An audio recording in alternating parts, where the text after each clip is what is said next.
Welcome back on this Wednesday morning. Pack the umbrella. We have rain that's going to expand from west to east with our next front. We'll even have potentially some heavy to moderate rain in the eastern counties later on this afternoon with some scattered showers as we extend through the evening. Rainfall amounts to be the highest of around an inch to about an inch and a quarter in some places, but most areas will be mainly around half of an inch of rain.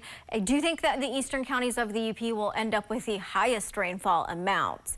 Here's the hour by hour. We did have a few showers already move through the western parts of the UP, and now we have another little line of some thunder showers on the doorstep of Gogebic County. There it is, right over Ironwood, starting to move in out of Wisconsin. That's going to continue to track north and northeast throughout the morning hours. The warm front is right over us, and then the cold front is just to our west. That front will track from west to east throughout the morning hours. It's also coupled with a big trough in the upper levels of the atmosphere. So within this jet stream, this trough will dig in right over the Great Lakes. We're going to see eventually a closed off area of low pressure spin over Ontario for several days.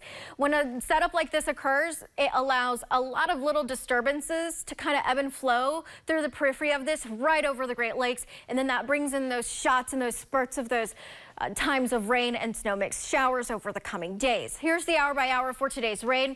Here's 10 o'clock in the morning as it tracks into the western and central counties, then tracking east by about mid-afternoon. Here's 2:30. Pockets of moderate to heavy rain likely. There will be a lull late in the afternoon through the early evenings. Once that band moves through, we'll kind of enjoy a nice little break. But then tonight, extending through tomorrow, we have an uptick of those scattered rain showers, and then eventually mixed in with some snow in some of the higher elevations by tomorrow afternoon. We'll then proceed with lake effect rain and snow mix at times for Friday, Saturday, with another disturbance on Sunday into Monday, keeping those mixed shower chances around through early next week. With that rain coming down, and we'll still likely have a breeze in place as well, we'll likely start to see some leaves falling. We'll likely have some leaves in some of those roadways by later on this afternoon and evening. So you'll want to drive with caution because at a speed limit of about 40 miles per hour with wet leaves on pavement, it takes about 200 feet for that vehicle to come to a complete stop, as compared to a very dry road at 80 feet for that complete stop.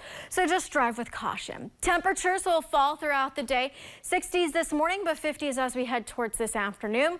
And then as we head towards tomorrow through the remainder of this weekend, temperatures will remain below normal for the most part in the 40s and some 30s for early next week.